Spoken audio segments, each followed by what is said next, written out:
I said, well, what about the weave? Because he has this thing, he talks about the weave. He talks about, I mean, you know, all different subjects. And he said, the weave got me elected president.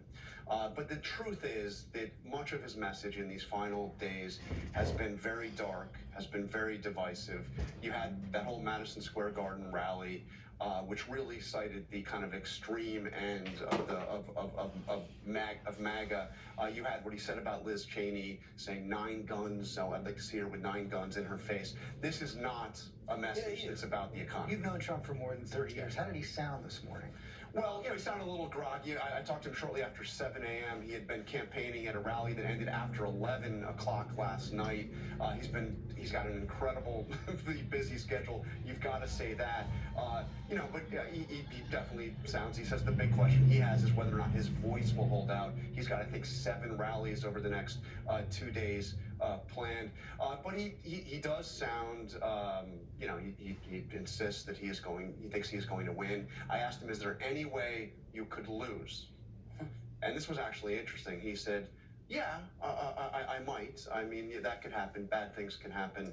But I think there's no question we've got a huge He's never admitted that before. But I've never heard that from him before, no. What are we hearing from the Harris campaign? Look, they know and they will stress straight off the bat this is going to be close, but they are cautiously optimistic. It's been described as nauseously optimistic, which may be my new favorite political phrase of this cycle. And part of the reason they feel so good is because they don't think that weave is obviously helping Donald Trump. They think that all of his rhetoric over the last week, whether it be, you know, saying he's going to protect women, whether they like it or not, the violent rhetoric about Liz Cheney, the vile racist rhetoric at that rally, they think all of that just reinforces Kamala Harris's closing argument, which is this big pitch for unity, her promise to be a president for all Americans. And I'm told they are actually seeing signs in their internal data, especially in some of the key swing states, that it is having an impact on those critical undecided voters, that tiny sliver of voters that everyone is after, that they are really turned off by what they are hearing from Donald Trump. And it's not just, you know, Latino voters who are turned off by what they heard from the comedian, you know, calling Puerto Rico an island of garbage, but that it's undecideds across the board that are being swayed away from Donald Trump by this. The question is whether they're just turned off from Trump, but are they actually being turned on by Harris, and it's going to translate into votes? Right. And Rachel Scott, one of the other unusual aspects of this final week, the reemergence of RFK Jr. You know, Donald Trump says he's going to put him in charge of women's health. We heard yesterday from RFK, it's time to get rid of fluoride in water. Yeah, and look, I've talked to a few Republicans over on Capitol Hill about this who have pointed out there's a difference between campaigning with RFK, because his name's still going to be on the ballot in Michigan, Wisconsin, and RFK encouraging Trump, his own supporters, to support Donald Trump. And then there's a difference between putting someone like him potentially in charge of all public health agencies as well as women's health, which is giving a lot of fodder for Vice President Kamala Harris and for Democrats to seize and pounce on this. Again, this is someone who has pushed a range of conspiracy theories, including about vaccines. And our team had reporting about this earlier this week, including with John Carl, who I know spoke with RFK, about even recommending to Trump's transition team other vaccine skeptics to lead departments like HHS. I mean, this is painting a clear picture of who Donald Trump would have in his cabinet, who would be in his administration if he were to be reelected. Chris Christie, what do you make of the final week? Look, I think that Trump is really not a factor in the final week. What does that mean? What I mean is that he's locked. His voters and his vote is pretty much locked. If you're undecided about Donald Trump after 9.5 years, one of 2 things is going to happen. Either you're going to vote for Harris or you're not going to vote. There's nothing to be undecided about him anymore. And that's why I think, Ryan and I were talking about this earlier, this talk about the MSG rally and these other things, I don't think most undecided voters really lock in on that. They've got an opinion of Donald Trump. And if they're undecided today, that means they're not voting for him. So what he wants to do is to create this dark kind of picture to make them stay home. And what she needs to do, and has tried to do over the last week, is inspire those people to say, I can make a difference. A president can make a difference. Please trust me. And the question is going to be, do those people stay perpetually undecided and just don't show up? Or do they come and vote for Harris? Well, one thing I guarantee you, and with that 3760 fave on fave number, they're not voting for him. They're going to either vote for Harris or they're going to stay home. The other big thing down in Brazil is who turns out in the end in greater numbers, women or men? Women. And we see that in the Des Moines Register poll, we see that in the early vote, and we see it across the board in terms of the late break and undecided voters. Look, I didn't think this would become a scrappy TikTok kind of campaign. One that I've never seen before. I've seen a lot of scrappy campaigns, but this is one that is so targeted with their TikTok ad that it blew me away. The number of people now who are excited, want to know how to vote. I had a long talk last night with Charlamagne the God. Before I... Wow. Look, You are so varied. Really great. look,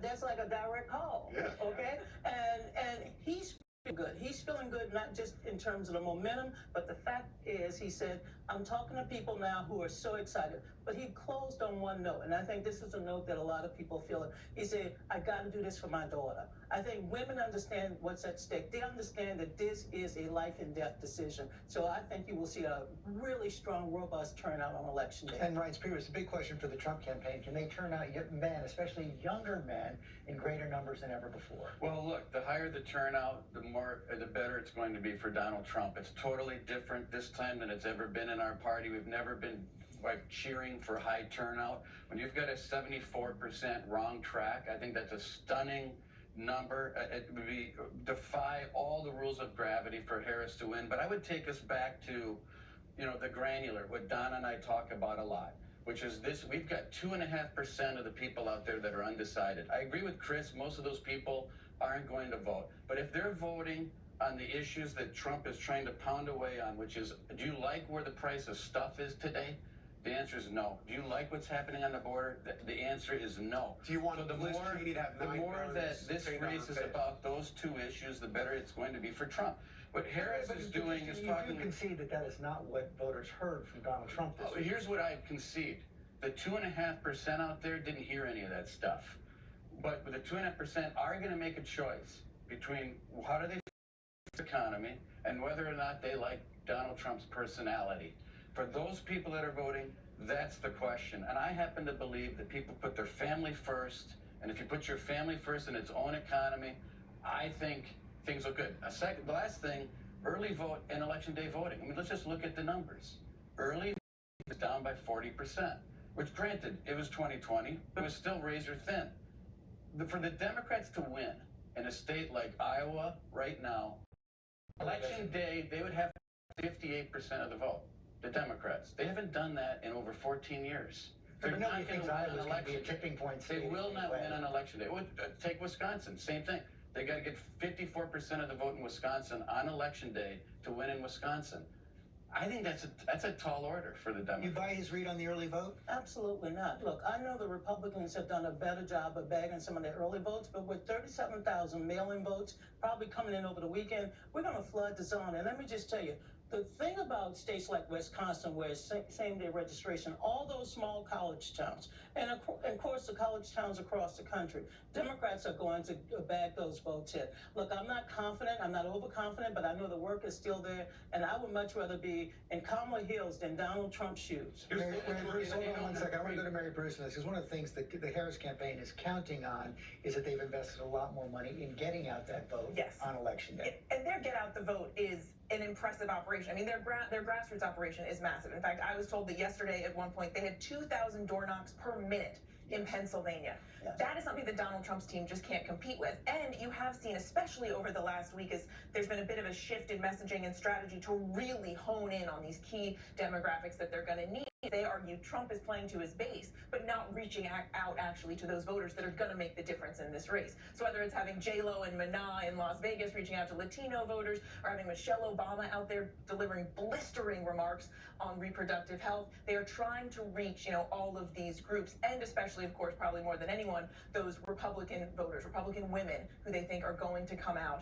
and vote for Kamala Harris, whether they admit it publicly or Rachel not. Scott, we just heard Donald Trump concede to John Carl that he may lose, but the team has laid the groundwork for this to play the same playbook that they played in 2020. Absolutely, and I think in many ways they have a better apparatus for it this time around, because they have been sowing doubt in the election process and the election system in this country now for months, since Donald Trump first held his rally in Waco, Texas, about 600 days ago. The former president repeatedly out on the campaign trail was doubt into this election process. He has repeatedly done it on Truth Social, his social media platform, over the last few days. And I think the acknowledgement to you is something that we have not really heard from the former president in the final stretch of this campaign. And to be clear, he made it clear he thinks he's going to Yeah. win. He told me he thinks he is ahead in all 7 battleground states. Let's talk about the stakes of the election for a moment. We're so closely divided. This is likely to be an incredibly close election, no matter who wins. But the paths each candidate set out for the country are so starkly different. I mean, look, we say